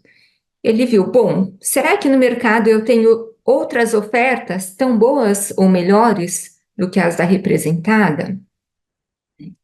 No caso, ele verificou que não, né? No seu entendimento. Ele salientou também, agora, e se fosse uma coerção? E caso se verificasse? Ele falou, bom, se tivesse sido configurada uma espécie de venda casada pela irresistibilidade da oferta, seria ainda necessário proceder a uma análise de efeitos anticompetitivos e suas eventuais justificativas. Mas, como nesse caso não foi verificado esse elemento de coercibilidade, ele passou para a próxima teoria, que seria a de fechamento de mercado. E essa teoria, ela se preocuparia com o quê? Seria a de fechamento de qual mercado? Do mercado de credenciamento. E haveria dois riscos na visão dele: a de exclusão de rivais no mercado de credenciamento e de prejuízo à concorrência potencial no mercado de credenciamento. Esses riscos viriam do fato de que talvez credenciadoras concorrentes não conseguissem oferecer antecipação de recebíveis no D+2 em condições equivalentes às da rede. Então, como ele avaliou essa teoria de fechamento de mercado? Novamente, ele focou que testes jurídicos poderiam ser aplicados e pensou em três: presunção relativa, predação do consumidor, do competidor igualmente eficiente e aumento de custos dos rivais. Vamos para cada um deles. O que ele chamou de presunção relativa de ilicitude, na verdade, seria o chamado teste de Lepage. Na prática, o que esse teste acaba por verificar é: o agente dominante, ele oferta uma linha de produtos mais ampla do que seu concorrente, né? Então, um trabalha só com um produto, o outro trabalha com diversos produtos, por uma gama muito maior. E dois, teria alguma justificativa comercial adequada para empacotar esses produtos? O conselheiro colocou esse teste no seu esquema como presunção relativa de ilicitude, pois ele acaba se equiparando com isso, né? No final das contas. Agora, ele traz também severas críticas para essa abordagem, justamente porque ela acaba tratando isso como um objeto, né? Uma conduta por objeto, e ressalva que essa abordagem tem severas críticas por se tratar de um padrão muito amplo e vago que eventualmente poderia gerar condenação irrestrita de descontos em pacotes, né? Porque o teste acaba não exigindo nem a demonstração de que a conduta teria capacidade de gerar efeitos anticompetitivos, que acabam sendo simplesmente presumidos. Então, ultrapassado esse primeiro teste jurídico, que ele coloca que tem, claro, o seu mérito, mas todas as fragilidades, ele passa ao segundo teste, que seria de predação do consumidor, do competidor igualmente eficiente. Não vamos predar consumidores aqui. Esses testes, eles seriam os de preço-custo, que o João Carlos acabou de abordar com detalhes, né? Então, não vou entrar em detalhes sobre esses testes, mas vou trazer algumas observações bastante pertinentes do conselheiro sobre eles. Ele coloca que a questão crucial é saber em que medida se é aprovado num teste de preço-custo por si só é um parâmetro seguro para absolver uma conduta, né? E o que ele traz, na verdade, são dúvidas em relação a isso, se passar neste teste seria suficiente. Ele adiciona que, na verdade, o amadurecimento da literatura de mixed bundling passou a colocar dúvidas sobre a confiabilidade e a administratibilidade nesses testes. E traz, mencionando Hovenkampf, que teria ele mesmo destacado as limitações destes testes, né? Então, fatores como a dificuldade em classificar adequadamente custos fixos e variáveis, especialmente, como o João Carlos falou, para empresas com múltiplos produtos e custos conjuntos, tornariam testes baseados nessa lógica muito menos administráveis do que poderia parecer sob o ponto de vista teórico. Então, agora, um outro ponto muito relevante de mencionar é que ele traz dúvidas em relação ao princípio do competidor igualmente eficiente, que é subjacente a esses testes. Nisso, ele ecoa Timothy Brennan, que argumenta que efeitos prejudiciais ao bem-estar do consumidor poderiam decorrer de descontos em pacotes, mesmo quando o preço do pacote estiver acima do seu custo. Então, ele traz críticas aqui severas e o que é bastante importante de se notar é em relação a, a esse preceito que costuma ser bastante utilizado em relação ao competidor igualmente eficiente. E o que ele traz nesse sentido? Né? Ele diz que, além da ortodoxia convencional, a proteção de competidores menos eficientes pode ser essencial para garantir a eficácia da legislação antitruste, uma vez que concorrentes menos eficientes podem beneficiar consumidores em mercados monopolizados. Ele salienta que esse seria um aspecto crítico em setores com altas barreiras à entrada e externalidades de rede, como os ligados à economia digital, né? Então, tem aqui uma visão sobre essa questão bastante importante. E aí, bom, se aqueles testes de preço-custos lá tem todas essas fragilidades, o que seria uma outra abordagem? Ele traz a abordagem proposta por Steven Salop de aumento de custos de rivais. No caso concreto, para análise do potencial exclusionário da conduta, ele acha que se deveria investigar. Afinal, esse bundling foi uma estratégia que contribuiu de forma minimamente significativa para financiar o desconto, gerando um fechamento total ou parcial no mercado de credenciamento ou não. E o que são, então, os critérios que ele sugere para avaliar essa teoria? Ele se ampara na Policy Roundtable da OCDE sobre descontos em pacotes e diz que requisitos necessários para demonstrar efeitos anticompetitivos da prática seriam, além da posição dominante, né, a duração do desconto, o volume de vendas afetadas pela prática, o volume de vendas, a escala eficiente do setor e o volume de vendas desviadas dos rivais. Adicionalmente, ele também coloca que seria importante verificar se a atuação conglomerada do Grupo Itaú nos seus serviços foi utilizada como instrumento de financiamento dos descontos no mercado de credenciamento, além, claro, de sopesar eventuais eficiências e ganhos repassáveis aos consumidores finais na forma de justificativas objetivas da conduta. A verificação da duração do desconto, nesse caso, é bastante simples, então vamos passar rapidamente aqui pelos demais. Para verificar o volume de vendas afetadas, ele entendeu escrutinar como a campanha afetou o volume de antecipação de recebíveis e operações de credenciamento da rede.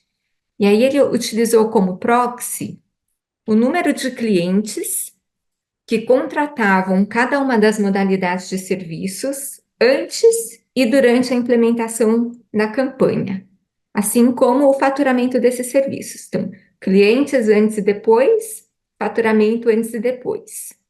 Com base nisso, ele tentou estimar qual teria sido o share do mercado afetado. E aí cabe uma observação bastante importante.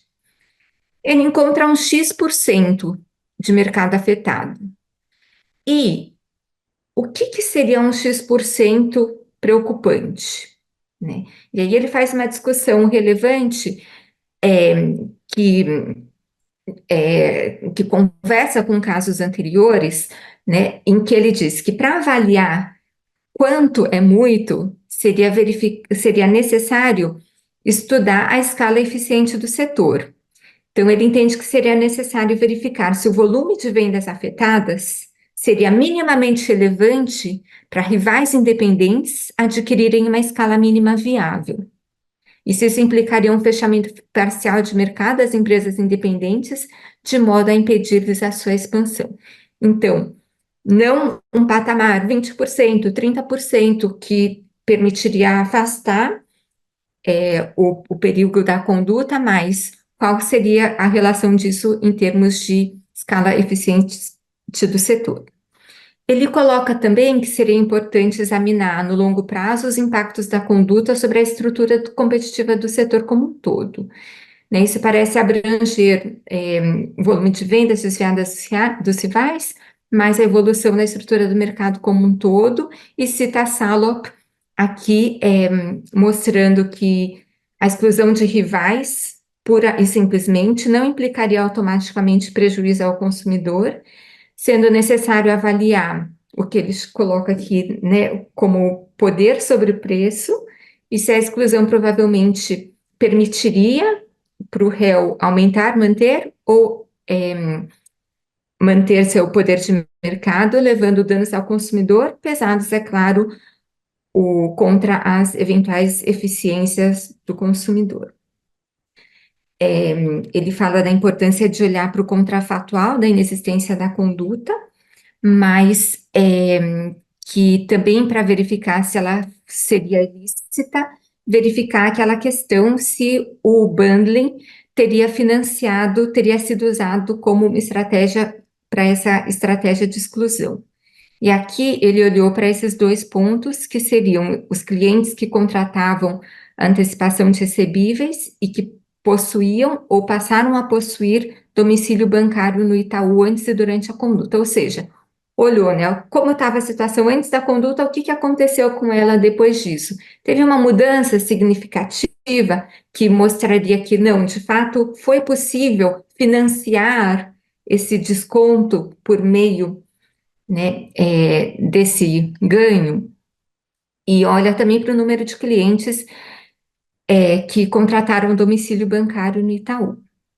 Como ele encontrou elementos suficientes que lhe permitiram afastar a hipótese de ilícito concorrencial, ele considerou desnecessário avaliar as eventuais eficiências ou justificativas da conduta e votou pelo seu arquivamento.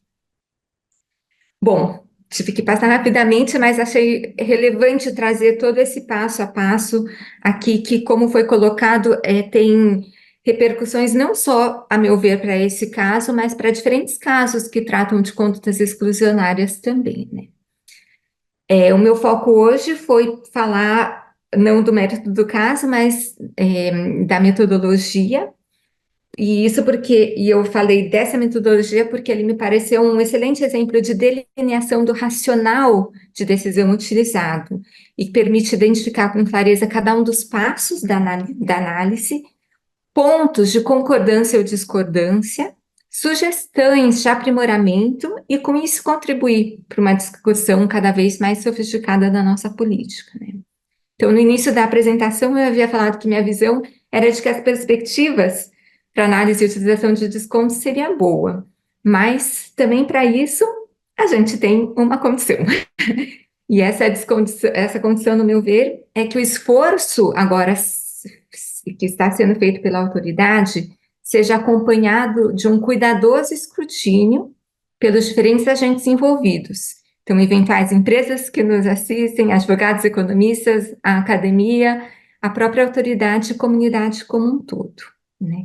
E acabando aqui, então, eu a parabenizo nesse sentido essa iniciativa do IBRAC, agradeço novamente a cada um hoje pela presença, e estendo aqui um convite a que todos participem ativamente dessa construção, que no fim das contas, a nossa política da concorrência, ela é construída a muitas mãos e cabeças, e resulta dessa rica interação entre cada um de nós. Muito obrigada, corri aqui, ultrapassei talvez um pouquinho o tempo, mas espero que seja rico aí para todos.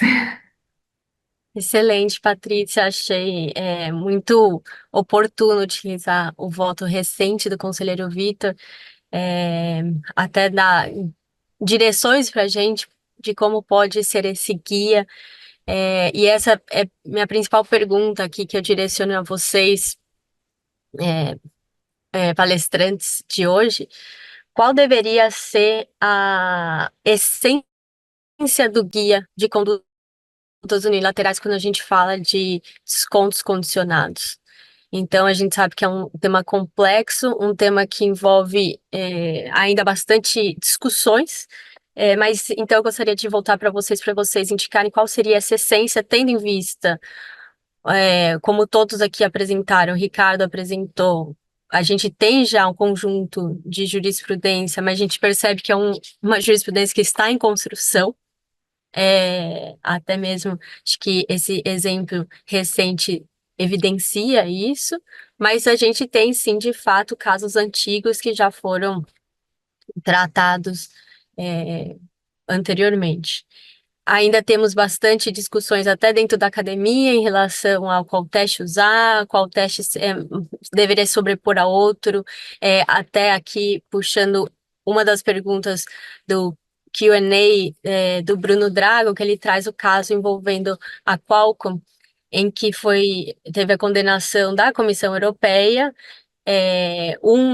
Foi utilizado sim o teste de preço-custo, até o João pode comentar em cima dessa pergunta, mas também foram utilizadas evidências qualitativas para explicar o racional daquela conduta, o racional econômico, que foi um ponto que o João trouxe bastante também na apresentação, que além do teste e os dados, e a gente sabe da limitação às vezes até dos dados, a gente falou sobre isso nas nossas prévias, né?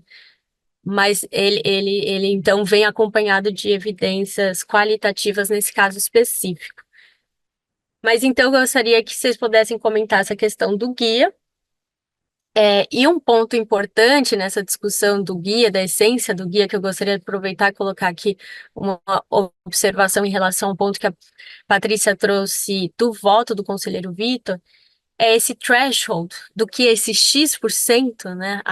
Qual que é a abrangência da prática comercial, como ela é interessante o ponto de trazer, ela tem que estar associada a uma escala do setor. Então, ao invés de a gente falar de um threshold único para tudo quanto é setor, trazer esse contexto da escala mínima viável. Isso eu achei bastante interessante, e quando a gente discute jurisprudências locais, né, mas a gente também gosta de trazer bastante a prática externa, que normalmente é de países desenvolvidos, que tem um contexto econômico muito diferente do nosso, né, apesar da gente ter uma demanda bastante ampla para determinados setores, essa demanda talvez não seja tão ampla assim, e a gente daí trabalha com escalas menores na nossa realidade brasileira. Então, achei interessante tratar esse threshold não com os 20%, 30%, mas sim trazer em perspectiva a escala mínima viável. Então, eu gostaria que vocês pudessem comentar, principalmente que a gente está nesse momento no aguardo do guia, então, quais seriam para vocês essa essência, o que o guia deveria trazer? Eu acho que até a gente discutiu um pouquinho antes quando a gente estava bolando o evento, né? O guia, qualquer guia, né? Obviamente ele traz muita vantagem em segurança jurídica, à medida em que ele disciplina aí o entendimento da autoridade. Por outro lado, em determinado tema, se a gente ainda está numa discussão prematura, você tentar trazer isso para um guia, você pode, de certa forma, deixar a discussão meio travada e tirar várias situações benéficas ou não benéficas que a gente ainda está discutindo.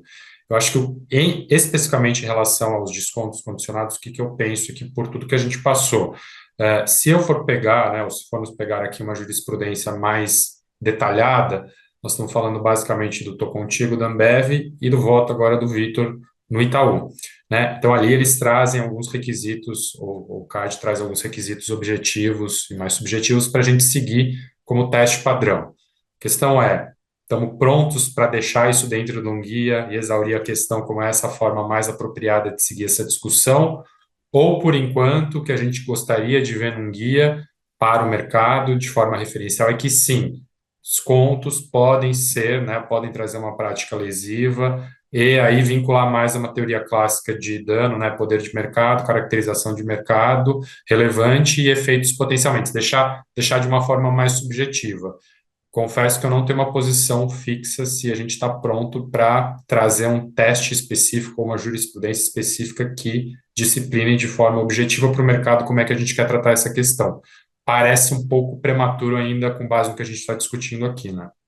Eu concordo com o Ricardo, né? Eu acho que também parece prematuro, assim, com base em tudo que a gente já viu de jurisprudência de descontos condicionados, né? Mas, assim, respondendo aqui bem direto aos pontos da Ana, eu diria que se a gente não está preparado ainda para ter alguma coisa bem estruturada em termos de um teste para ser levado para um guia enfim, um guia que vai abordar esse tema, no mínimo a gente tem que ter aqueles pontos ali que alguns guias fora do Brasil já abordam, né? Que a gente tem que olhar para o horizonte de tempo, você tem que olhar se esses descontos são incrementais ou retroativos, a gente tem que pensar ali a racionalidade desse desconto. Eu diria, começando ali por aquele slide lá que o Ricardo trouxe no início, existem descontos que não têm tanta racionalidade econômica no sentido de benefício direto ao consumidor, e tem claramente uma lógica mais exclusionária. Então, se você faz um desconto ali que é pensando, sabe, vou descontar aqui se você não contratar com o cara. Então, isso já é um problema. Isso já é potencialmente um problema, presumindo que você tem posição dominante e esse programa de descontos que você está imaginando incida sobre um volume grande do mercado. Então, assim, fazendo essa listinha bem básica, assim, de algumas questões, assim, que as empresas deveriam tomar atenção, né? Tamanho do desconto, horizonte de tempo, incremental ou retroativo, acho que já seria uma coisa interessante. As minhas contribuições também em relação às evidências qualitativas, sempre me parece relevante avaliá-las e o que não vem sem desafios, né? Muitas vezes as eficiências são qualitativas e ponderar eficiências qualitativas ou questões qualitativas com outras questões quantitativas é sempre desafiador. Em relação ao ponto de thresholds, não de percentuais, mas olhando, por exemplo, para a escala mínima viável, também me parece bastante interessante e reflete esse momento de bastante amadurecimento das discussões. E esse momento tão rico, eu acho que também me traz essas dúvidas, se, né, estamos prontos para consolidar tudo isso já num guia, ou seria melhor aproveitar esse momento aqui de tanta ebulição para amadurecer essas ideias e depois consolidar num guia? Ao mesmo tempo, a gente ter essa meta objetiva, né? Estamos fazendo um guia, pode também ser um grande consolidador de esforços, que vai fazer com que, de fato, né, o IBRAC, o CAD, vai olhar para que agora temos que estabelecer. Então, eu acho que esses dois pontos devem ser levados em consideração.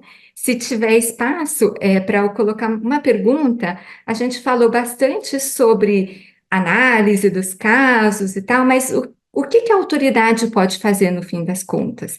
E eu trouxe um exemplo aqui em que houve a adoção de uma medida preventiva, né? Agora, como que a medida preventiva acaba sendo acolhida pelo mercado, né? Qual que é o efeito disso para as empresas? Isso é sempre ruim? Pode ter algum efeito positivo da medida preventiva no sentido de já mostrar preocupações da autoridade, permitir ali alguma tomada de rumos diferentes da empresa, né? Então, falar um pouquinho nesses minutos aqui que a gente tem sobre esse aspecto, acho que seria bastante rico. Eu posso puxar também, Patrícia, que a gente discutiu um pouco. Eu só ia comentar que a Ana tinha feito a pergunta do Bruno de preço predatório, e eu vi que o João respondeu aqui no Q&A, mas interessante que o Bruno fez antes da Patrícia passar pela apresentação dela, e depois o Vitor traz no voto no voto Itaú, uma das premissas ali seria caracterizar como preço predatório. Então, de fato, acho que se for para essa discussão em específico, os testes, né, de tempo se aproximariam dessa discussão, né? Não vou aprofundar, mas só para não deixar o Bruno aqui sem a resposta. Mas a medida preventiva, né, Patrícia, o que a gente conversou? Nós estamos aqui, ao contrário do judiciário, né, olhando sobre a ótica do mercado, numa lei, né, que já é uma exceção por essência. A gente está numa livre ordem econômica na Constituição, e a intervenção da autoridade concorrencial é uma exceção. Então, uma decisão final numa política de descontos já seria uma exceção. Exceção maior ainda a gente teria na concessão de uma medida preventiva que por algum tempo paralise aquela discussão até que o CAD se debruce nela. Então, acho que uma primeira reflexão que medidas preventivas, né, dadas pelo CAD trazem para o outro lado será que na medida em que eu imponho uma preventiva, que um caso no CAD não tem custas, você simplesmente vai lá e propõe aquilo, eu não traria um incentivo ao mercado em trazer o CAD como um foro de instância privada, né? Então, eu estou lá no judiciário olhando as minhas armas porque eu estou bravo com algum concorrente. Opa, o CAD dá preventiva fácil. Vou para o CAD também pedir uma preventiva. Claro, os requisitos não são tão simples assim. Estou deixando uma discussão mais genérica. Mas eu teria uma preocupação, ouvindo o mercado, de o órgão tratar a preventiva mais como prática do que exceção.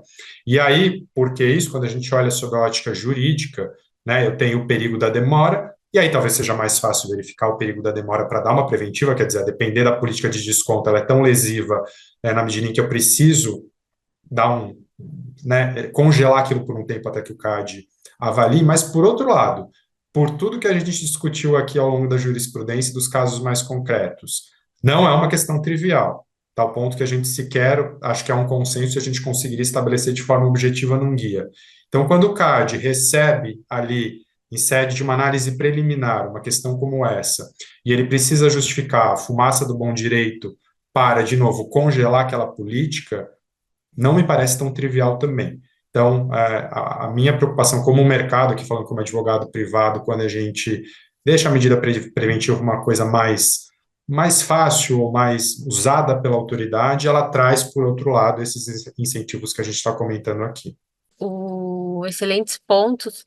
A gente passou aqui, estamos 9 minutos passando do horário final do evento. Eu gostaria de dizer que para mim foi um momento, todo o processo de elaboração do evento e agora, o dia de hoje, a gente entender que esse não é o fim, né? Eu acho que fica aqui um convite, achei ótima a tua imagem, Patrícia, de colocar todos os agentes que pensam e que tratam do assunto para discutir. Acho que tem muitos aspectos que a gente precisa evoluir como país, né, um olhar local. Eu acho que a gente está dando avanços em relação a isso.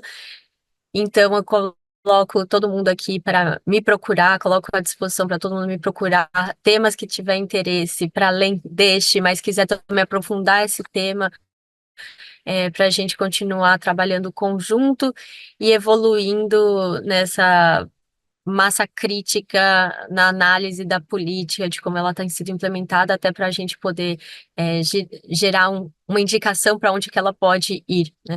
Sem, óbvio, querer ter nenhum tipo de pretensão, mas de poder contribuir nessa construção coletiva. E também, obviamente, a gente pode pensar em outros formatos, como publicações. Acho que a publicação do livro de Condutas Unilaterais, e faço aqui uma menção ao Ricardo Mota, que foi organizador comigo nesse livro. A gente viu 2 citações hoje. O João citou o artigo escrito Entre Nós, teve a citação do Ricardo, e tem diversos outros artigos interessantes, e que a gente possa continuar gerando esses artigos para a gente consolidar as discussões que a gente tem aqui em webinar e, enfim, no Seminário Internacional do IBRAC também. Então, gostaria de pedir uma rodada, para todo mundo dar uma rodada de palavras finais para a gente encerrar o evento de hoje e deixar aqui meus sinceros agradecimentos a todos vocês, a vocês que estão acompanhando, e eu fico muito grata por poder estar presente neste momento.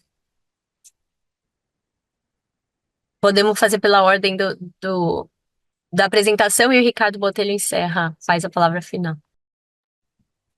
Tá bom, eu ia deixar a Patrícia aqui por uma deferência começar, mas então vou só agradecer novamente ao IBRAC aqui pela discussão. Eu acho que todos os temas que fogem um pouco do dia a dia que a gente está acostumado, de concorrência, de ato de concentração e conduta mais genérica, eles trazem essa paixão do mercado, né, entender de uma forma concreta se o que eu estou fazendo como política ela pode se tornar um problema. Eu acho que são eventos muito bem-vindos. Então, quando a Ana me procurou para a gente conversar sobre isso, essa parte prática é algo que realmente desperta aí a minha paixão. E aí, conversando com todos aqui, eu acho que a cabeça sai com muitos pontos para a gente pensar como avançar nesse tema. Então, agradeço a todos aqui pela paciência de me ouvir. Eu agradeço aqui a Ana, aos Ricardos, a Patrícia e ao Ibraque por esse espaço aqui para poder fazer essa apresentação. Aqui foi uma apresentação bem simples, gente. Esse tema é muito mais complexo, ele é muito mais demandante. Vocês viram que a Patrícia trouxe dois testes diferentes, né? O teste Lepage, tem o teste ali, o próprio teste de elevação de custo de rival, ele carrega uma lógica com alguns testes que eu introduzi, por exemplo, o próprio teste ali, quando a gente está olhando aquela lógica lá do teste de, quando a gente olha um teste de descontos retroativos, né? Ele pode ser perfeitamente encaixado dentro dessa lógica de elevação de custo de rival, olhando ali por essa lógica de uma escala mínima viável das firmas, enfim. Então, esse é um tema demandante, assim, um tema bem, que, assim, que certamente extrapolem muito o que a gente apresentou aqui para vocês, mas ainda assim acho que a gente fez uma discussão muito rica, muito legal, e eu agradeço a oportunidade de poder falar aqui com vocês e também de ouvi-los. Obrigado. Eu também agradeço a todos aí pela participação novamente, pelo IBRAC, pela promoção do evento, e reforço a necessidade desse esforço conjunto, né?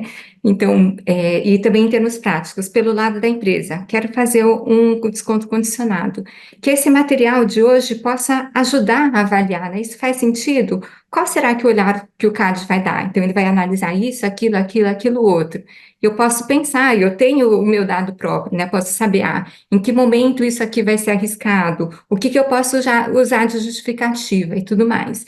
Um advogado economista que também está lá preparando a petição para o CAD, né? Pode se orientar por alguns dos pontos colocados, né? Pode usar petições para trazer elementos de contraponto, eventualmente, né? Todo esse material é que faz a política no final das contas.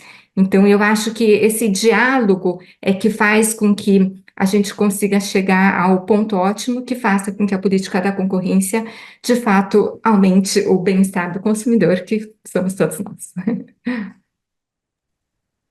Excelente, pessoal. Eu fico muito feliz com essa conversa, com a existência dessa conversa e por ela ter acontecido em altíssimo nível, né? E também, né, em particular, né, com as perspectivas otimistas, né, construtivas que se colocam para esse debate, né? Anotei aqui, Patrícia, várias coisas, né, que você falou, né, e acho que bom, me repito, né, quem acompanha os eventos do IBRAC vai perceber que eu estou me repetindo num comentário, mas eu faço questão de repetir, o IBRAC está sempre à disposição para esse diálogo construtivo, né, tem participado há muito tempo né, e hoje em diversas frentes, e em unilaterais não é diferente, né, a gente tem promovido os diálogos em eventos, em livros, e estamos, né, nos organizando também para interagir com o CAD sobre o guia de unilaterais e, né, estamos aí prontos para responder ao chamado também, que eu acho muito importante, Patrícia, que você fez desse diálogo colaborativo e construtivo, né, em concorrencial é sempre necessário e nesse campo específico de unilaterais é ainda mais, né, não só pela dificuldade, né, como foi muito bem colocado aqui, de separar o que pode e o que não pode, né, em que o aporte do setor privado, da empresa, né, dos economistas, dos advogados, é fundamental na compreensão e construção, né, dos parâmetros de análise, né, e de licitude. Então, contem, né, o CAD pode contar, né, com a comunidade, com o IBRAC, né, nessa discussão, e já estamos pensando aqui, né, para o próximo ano no que também podemos fazer em termos de evento, de grupo de discussão, né, e contaremos com as suas ideias também sobre as direções disso, sobre como fazer, né, e aproveitando para emendar ainda na seção merchandising dos próximos eventos do IBRAC, do Comitê de Concorrência. Então, estamos já olhando para o resto do ano que falta, né? Então, a gente tem em outubro 2 eventos do Comitê de Concorrência, 2 eventos em conjunto com outras diretorias, né? Aproveitando para convidar todos. Já no dia 4 de outubro, o IBRAC recebe o novo procurador-chefe, André Freire, e o Comitê de Contencioso Econômico do IBRAC está organizando, junto com o Comitê de Concorrência, uma conversa. Vai ser presencial em São Paulo, no formato semelhante ao que fizemos nas outras conversas que ocorreram aqui em São Paulo, na Avenida JK 1600, né? As inscrições já estão abertas no site do IBRAC. No dia, no dia 4 de outubro, então, uma sexta-feira de manhã.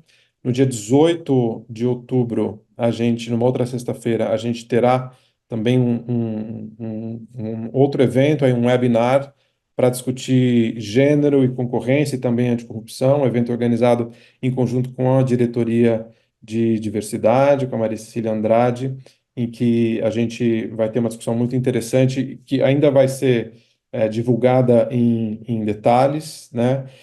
E esses são os dois eventos antes do nosso evento principal do ano, o Seminário Internacional de Defesa da Concorrência, né? O querido Ibracão, e reforço o convite a todos, inscrições abertas, inclusive é, a possibilidade de reserva no hotel do evento também está aberta, nos dias 6 a 8 de novembro, quarta a sexta, em Itu, né, no novo hotel Itu, né? Então, será muito importante contar com a presença e participação de todos. Por fim, né, agradeço novamente, especialmente aos nossos painelistas pela excelente discussão, a todas as pessoas que acompanharam essa conversa, e a Ana, né, pela condução dessa conversa, né, e pela condução aí da coordenação de unilaterais pelo Comitê de Concorrência. Obrigado a todos e bom final de semana.